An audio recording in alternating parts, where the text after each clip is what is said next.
We're coming to you live from the Built Ford Tough Studio. Boomer Esiason, Greg Giannotti. It's Boomer and Gio on the Fan. Simulcast across the country on CBS Sports Network and wherever you are on the free Odyssey app. Good Thursday morning. The NFL does not like to stay quiet for very long. They were quiet for a couple of weeks, and then they dropped the schedule on us last night. Everybody scurrying to figure out if they're going to make a road trip or what home games they're going to go to or if their team's going to be any good. So that was fun last night. You had all the leaks leading up to the night and then the full schedule at night. Of course, tonight, the New York Rangers back out on the ice down against the Carolina Hurricanes. I see Boomer breaking out some real big Rangers flannel energy this morning, so I know he's fired up for that.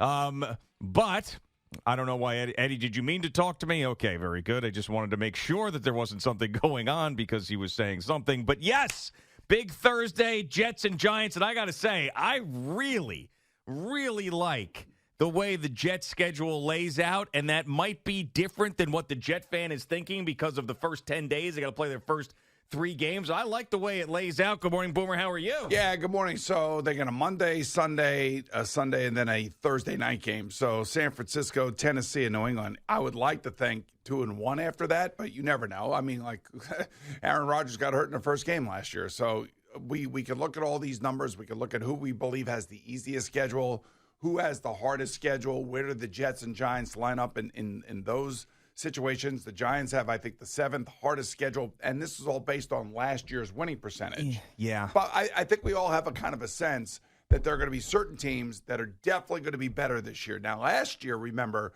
everybody thought Houston was going to be a mail-in because they had a new coach and a rookie quarterback, and it turned out that Houston went to the playoffs. Yes. And Houston now is looked at by the NFL as a team that is on the rise. The other team that looks to be on the rise in the eyes of the NFL, anyway, when I look at the overall schedule, is the Chicago Bears. They look to be on the rise. They bet last year heavily, the NFL did, when it came to TV exposure, on the Lions. Yeah, and it worked out for them. It did work out for them, but one of these teams or a couple of these teams are going to end up going south the second half of the season due in large part to injuries. But when you think about who has the hardest schedule, of course it's going to be the AFC North teams with the exception of the Bengals. Browns, Ravens, Steelers are all 1, 2, and 3 in terms of hardest schedule going back to last year's win percentage. And then when you think about the easiest schedules, it's got to be the NFC South because they play against each other. And that's why I think that Atlanta feels really bullish about what their opportunities and chances are this year with Kirk Cousins as their quarterback. Yeah, and that's something we were saying about the New Orleans Saints last year, and it didn't really work out for them. And a couple of things about the local teams. One, with the Giants and looking at their schedule previous to them actually playing games, the last 2 years on paper and the way it worked out were similar. So a couple years ago when they made the playoffs, we looked at the schedule and said, man, like there's some games here that they could win in a row. They did. Last year we looked at the beginning of the schedule and said that is not a good situation for the New York Giants. It's going to be very, very difficult to get through the first 6 games. Clearly they were terrible. They never recovered, and it was another mess of a season. So sometimes it works out, sometimes it does not. And as far as the Jets, the reason why I like this schedule, and I had a couple of people on X saying, oh, the NFL screwed the Jets with the first 3 games in 10 days. Well, if you're going to have that, you want that in the beginning of the season. You know, a Jet fan wakes up every other day, every day, and says they're screwed. It doesn't matter what the situation is. But, yes, but to calm any of those concerns, if you're going to play one of the best teams in football, I think you get them week 1. And that's what they're doing with the 49ers. And then they got the Titans and the Patriots after that they're going to be favored in. And I would much rather have that stretch in the beginning of the season as opposed to November and December where you got to cram 3 games in 10 days and you're all banged up and you're tired and everything else in the course of a 17-game season. And just know this. So the NFL says to a team, look, you have a game in London. The Jets obviously are playing, what are they playing? The Vikings. Vikings in London. So, by the way, both New York teams are playing the Vikings. Yeah, week 1, Giants, right. Vikings. Yeah, amazing. So they say to the teams that are playing in London, would you like your bye after that game? it's up to the team to decide that. So if the team says, yeah, we want the bye after London, we'll get the bye after London. It obviously shows you that the Jets have elected not to take the bye after London, much like Buffalo last year. And that didn't work out for him. It did not work out for the Buffalo Bills. Now, the interesting thing about what the game is after that London trip, it's a Monday night game, and it's at home versus Buffalo.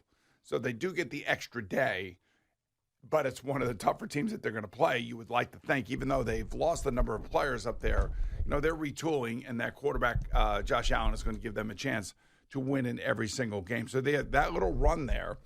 They got the Thursday night versus New England, and then it's Sunday versus Denver. Then they got to go to London versus Minnesota. Then they're home versus Buffalo. So 3 of those 4 games are at MetLife Stadium in that little cluster of games. Yes, and a lot of primetime games once again for the New York Jets as they are banking on Aaron Rodgers staying healthy this year. We know we got the full complement of primetime games for the Jets last year, and it ended up not being a good thing for the NFL or Jets fans or anybody that had to watch those games.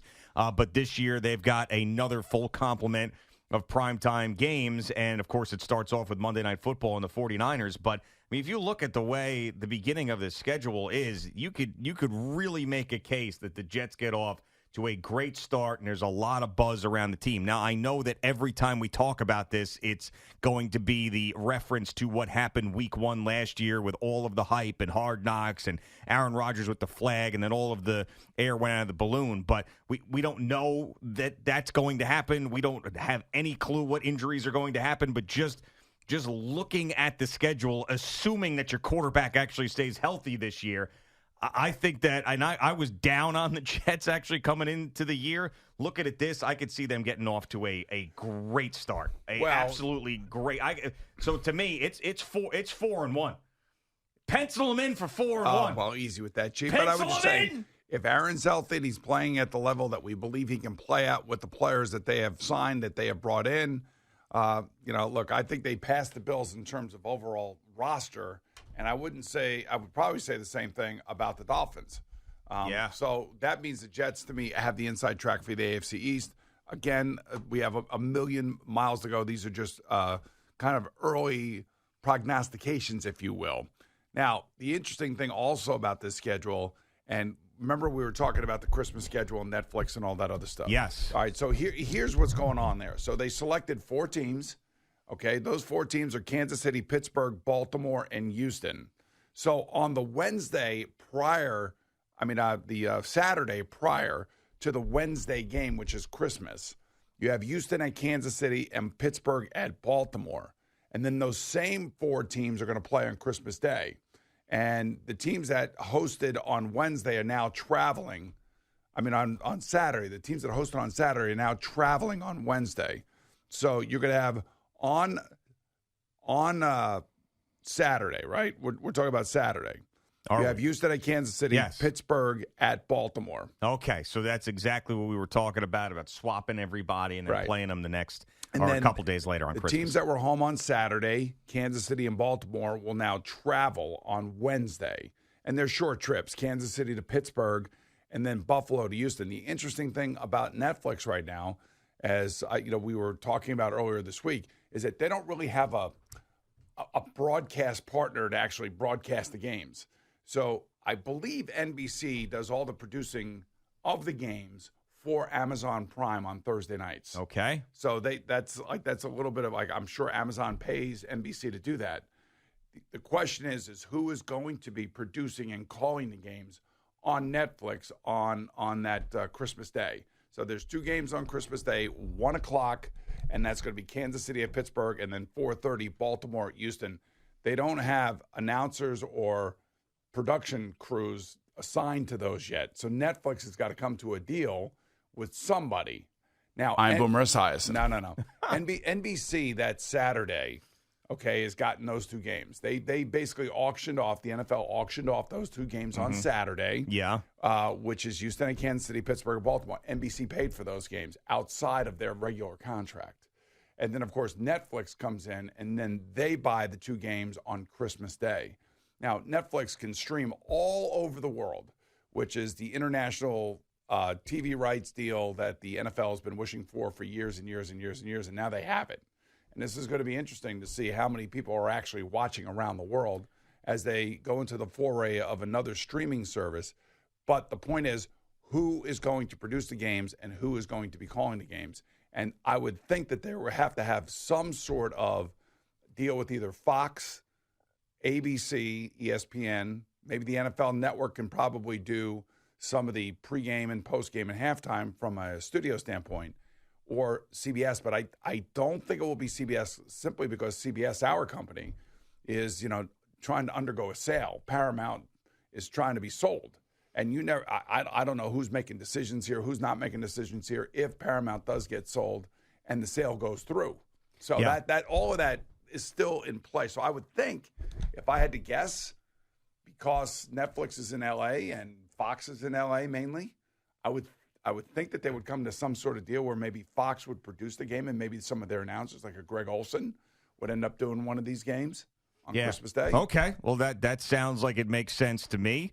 The NFL did a good job of picking teams that are probably going to be pretty good at that point in the season, because it's a dangerous thing. You put a game on Netflix, and people go to Netflix, and all of a sudden you're watching Love on the Spectrum, or you end up watching a serial killer documentary. You're like, oh, wait a second. I just opened up Netflix. This game sucks. This looks really good. This serial killer documentary just dropped. I'm going to watch that. It's like the Black Friday game. So the Black Friday game is back again this year. Right. And I believe it's Kansas City and Oakland, I believe. Okay. So, I mean. Las Vegas, you mean? Yeah. God dang it. So I will say that it looks like Patrick Mahomes is going to be playing every week in prime time somehow, or on national he should television. be. This is the time for that to happen. He is the biggest draw, the biggest name in the NFL in the middle of his prime, so we should be seeing a lot of him.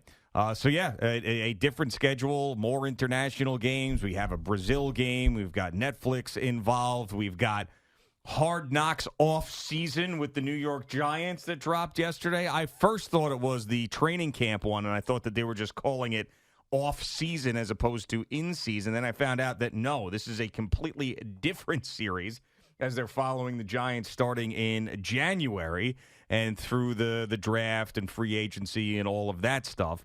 So you've got that, as well as the NFL just keeps expanding, keeps growing. Used to just be Hard Knocks training camp, then it was Hard Knocks training camp and in season. Now it's Hard Knocks off season, training camp, and in season. There used to be one London game. Now there's 3 London games. They used to only play in London. Now they're playing in Germany. Now they're playing in Brazil.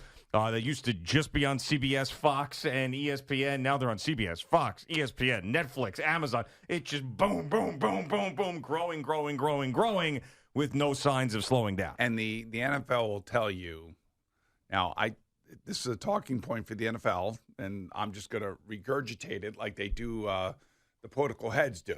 Regurgitation. Okay? Regurgitation, talking point, 85% of the games are still available, over the air. And even if a game is, let's say, on Netflix, I do believe that the local markets will still receive it over the air on their network televisions. Okay. You see what I'm saying? I do.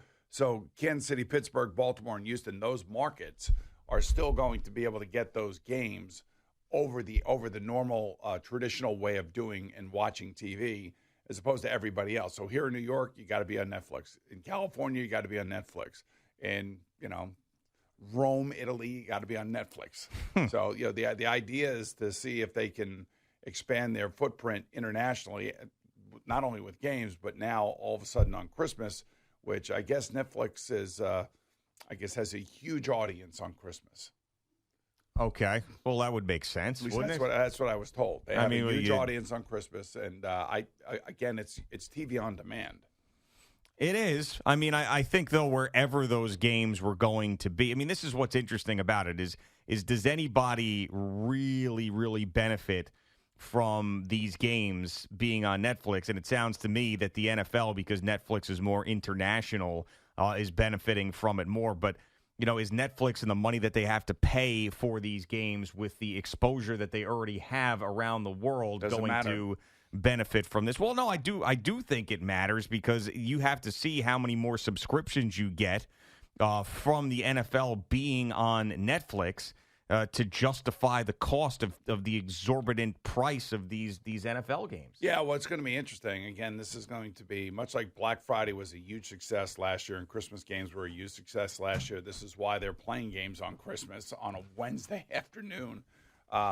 It's because of the, I think 28 million people that were watching. So that's one of the reasons why they want to do this. It's also probably as a test case for Netflix.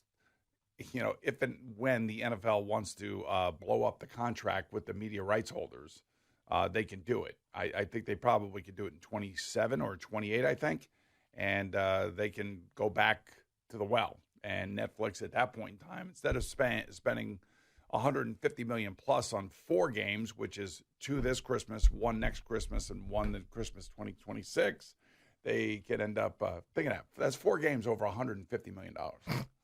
Yep, and they've commanded that price. By the way, that would be games that would normally be played either on CBS or Fox. Yeah, I mean it's a huge deal. It's a shift in entertainment. It's been going on for a while, and this is another one of those major boulders that has been moved. And Netflix now getting into major live sports with these games. So yeah, it's truly fascinating where this is all gone. And I do think that, if you are someone that has Netflix already, which is most people, you're going to watch these games on Christmas. Right, exactly. And by the way, Netflix going into live programming like the Brady Roast, of course, the Paul and Mike Tyson fight. Sure. They also are doing WWE, I believe. Yes. Right. So you have you could feel that all of a sudden Netflix realizes that they can't just rely on actors making crappy movies anymore. Like, you're not going to pay a crappy actor $20 million to do a movie when nobody's watching it. Are they all crappy actors? I mean, it may be a well-known actor, but put in a crappy role is what I'm saying. Yeah, I mean, Netflix has done a pretty good job of having stuff on there that interests me. Generally, it's the first place I go to when I'm looking for something to watch that's not sports. But yes, in order to grow, in order to stay relevant, you're going to have to get into the live sports game because everybody else is. And as the NFL's striking $150 billion deals with these streaming services, Major League Baseball is throwing games on Roku. You see that? Yes. I mean, what? Well, they're all looking for new partners. Roku? They're looking for new partners. They're looking for ways to raise more money, and that's basically the NFL has paved the landscape for that, man. Nobody does it like they do. Yeah. And they are the biggest game in town. They're the most watched game in town. When 750,000 people show up your draft day in Detroit, that tells you something. Absolutely. All right, Boomer Gio on the Fan and CBS Sports Network.